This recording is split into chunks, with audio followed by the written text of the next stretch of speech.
It has begun!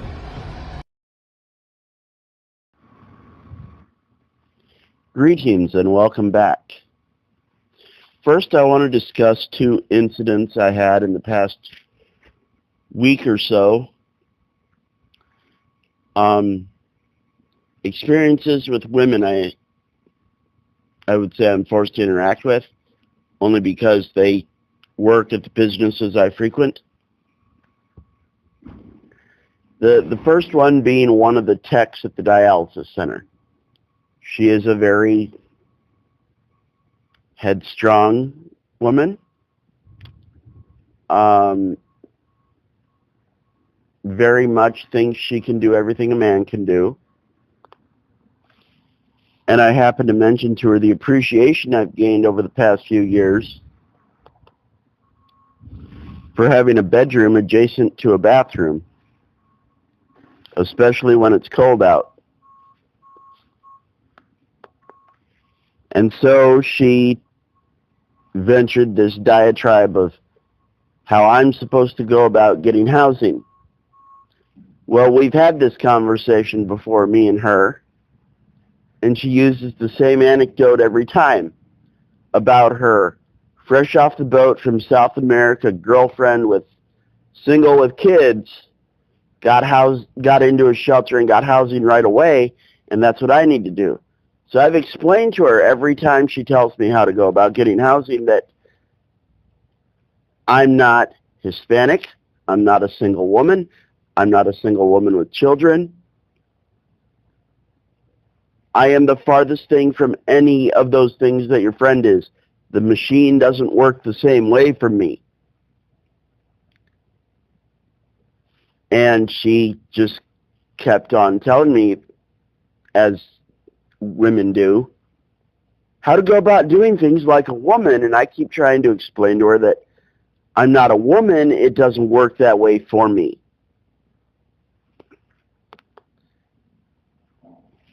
And it made me actively, presently aware of how completely disconnected they are from reality outside of themselves.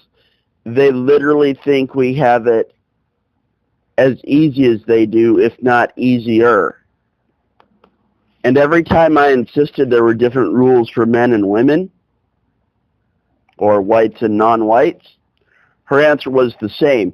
Well, you're not trying hard enough. I'm not trying hard enough? Really? But again, that's the female mindset, that if you're a man and you don't have your shit together and aren't adding value to the lives of women and children, you're a lazy SOB. So that reminded me in real time the frustration of that motivates me to keep women out of my life. But then a couple days ago, there's a short little broad that works at Target, and most of the time we stay away from touchy subjects and just sling a little BS and have a laugh and move on. Nothing real personal or touchy goes on in conversation, but this time it did. First, she tells me something that boils down to her self-consciousness of her own body. She decided to cope with by deeming herself androgynous, or having too much testosterone in her female body. And it's like, whatever, a mutation during gestation or something. And first off, no, you're just a girl. So she has held that belief so firmly throughout her life that she decided, as I've seen with other women, that they're too fucked up to ever give birth, so they don't use birth control. So she ended up having a kid she didn't want, and strangely enough, the child came out hyper intelligent. But because she can't cope with his high intelligence, which is accompanied with high sensitivity in other senses, because she can't cope with that, she will openly tell you her son is autistic. And I tried to explain to her, I'm like, no, if he's highly intelligent, he's experiencing sensory overload. There's nothing wrong with him. The more life experience he has, the more he'll, acclimate and desensitize, and he'll be fine.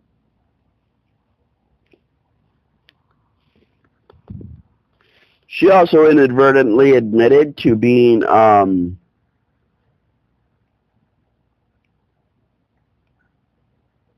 bad mother when he was an infant, refusing to be around or refusing to be emotionally supportive. Just, well, that freaks an infant out, and when they get older, they become hypersensitive to reality. And I couldn't help as she was describing all these things about her son. I was having flashbacks because as an infant, I had serious emotional trauma and abandonment.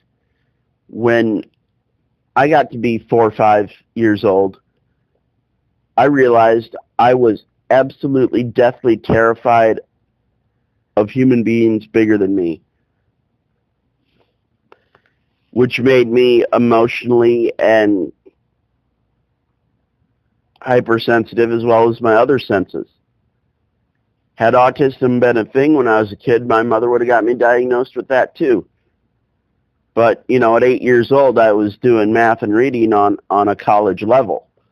So, it's a trade-off. And so I'm explaining to this woman desperately that her child is just hyper-intelligent. That's what makes him hypersensitive. You need to give him a lot of love and emotional support and allow him to experience life, and he'll be fine. Well, she openly admitted that that's too goddamn much work for her. And ever since she put him on this medication, he's mellowed out and been able to interact more naturally with people. And then she openly admits that he's getting to that age where he's going to hit puberty, and that's going to be a problem too. I explained to her without letting my own flashbacks get in the way. I explained to her that the medication she's putting him on to make him manageable is augmenting his brain development. And then it might make it easier for her now, but it is going to permanently fuck him down the road if she doesn't get him off this medication and let him develop naturally. And she became very aggressive. And I even told her, I pointed my finger in her face. I said, you listen, that is your son, not your property. You need to do what's best for him, not for you. That cell phone in your hand, that's property. You can throw it under a truck if you want. You can blow it up, put it in a microwave, smash it with a hammer. That's property. Your son is not your property. You have to make choices that are good for him in the long run, not easy for you now. She has not spoken to me since. And that brings me to the biological warfare that has turned men and women into what they are today. Obviously, there's a lot more factors than the biological warfare, but I'd like to address specifically the biological warfare that's gone on against children for the last 50 years plus. Let's talk about the boys first. Let's get that out of the way real quick. Okay. First and foremost, there are conditions under which a child is properly gestated. And after the child is born, there are proper methods to nurturing and nourishing the child so that it can have the strongest, most robust, fortified physiology possible when it gets older. And one of those things after it's born is closeness, emotional warmth, and emotional nurturing.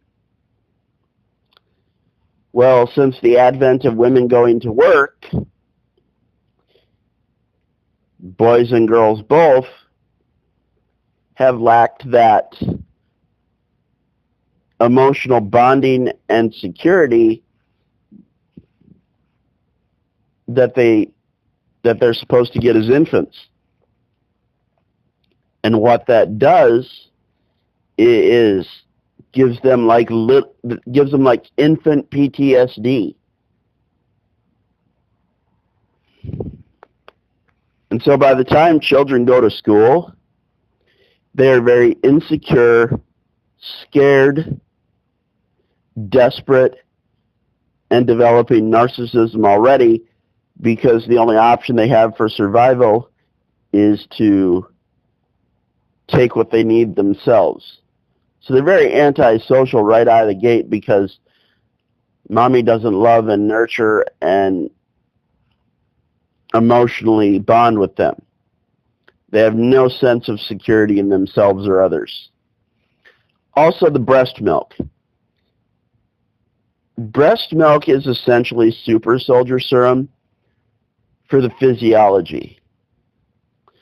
Breast milk creates enzymes in the brain that allow it to protect itself and better level out the chemicals in it for the rest of your life.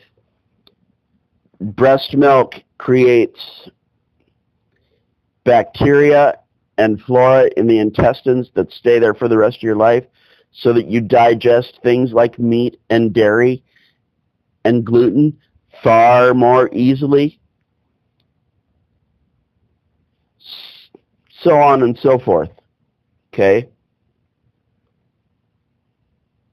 So, you extrapolate that out, you see how there are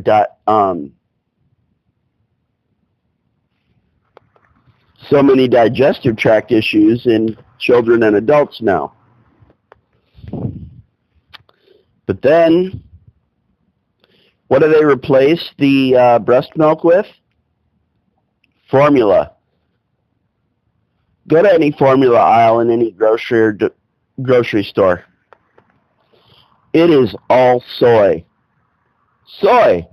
Estrogen mimickers are fed to emotionally traumatized infants and toddlers, emotionally neglected infants and toddlers. What does this do to the physiology of boys and girls? Well, as boys, remember, the earlier in development that you induce an outside force, the more it permanently alters the course of that creature's life. So if you start, when your boy is an infant, feeding him soy, how do you think that's going to permanently alter his physiological development? Well, first off, he's going to hit puberty later because that fake estrogen is going to tell his body to hold off. Secondly, that fake estrogen, while he's an infant and a toddler and a boy, is not going to allow his body to develop precursors to male physiological traits. That soy during his developmental years will stop him from fully developing the ability to build muscle and have strong bones. So That alone, soy during infancy and toddlerhood, creates males with more feminized bodies. It also potentially mutates their brain to cause their brain to have a harder time coping with testosterone when it hits their system, when they hit puberty finally. But let's talk about what that formula does to little girls. Girls are an estrogen-based life form. So if you start pumping estrogen into them from birth, what's that going to do? Eventually the body is going to acclimate to that, right? Which is going to what? Induce puberty in the girl much earlier. Now what if you do this generation after generation after generation? Well, let's say 5 generations ago, girls didn't hit puberty till 15.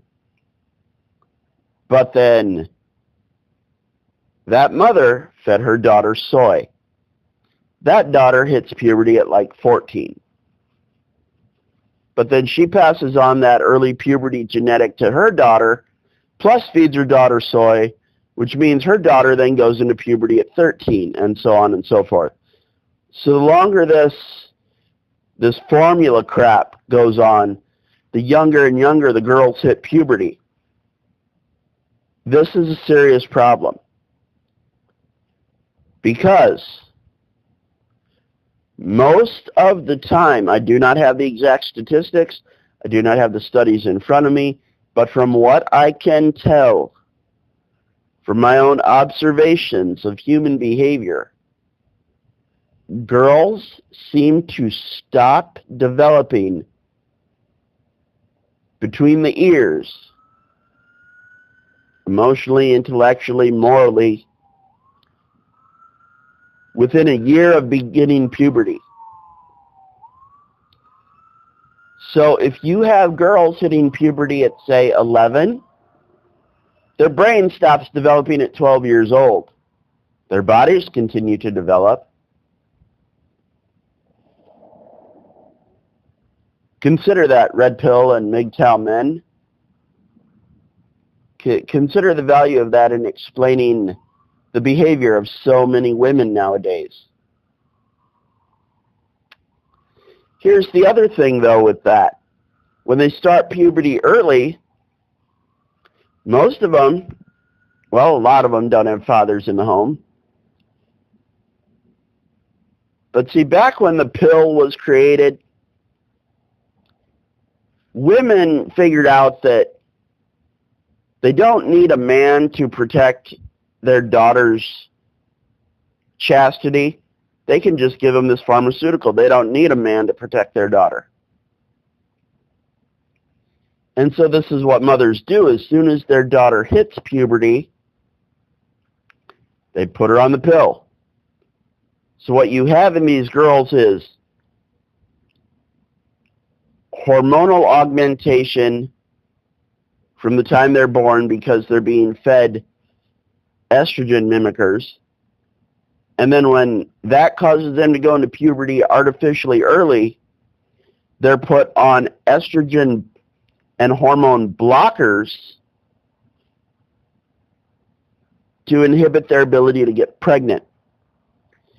This too, if you give them such severe hormone blockers at such an early age, or, just while they're developing through puberty, maybe, you've got an old school Amish family that their girls don't start puberty till 15, 16 years old.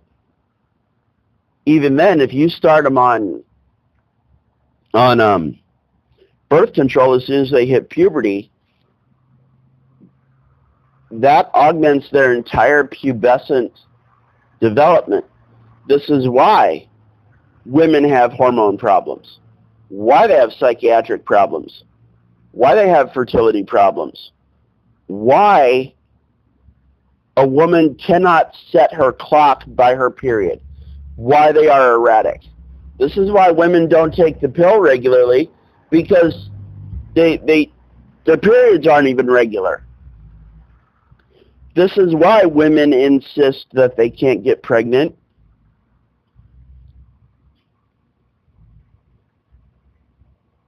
And so that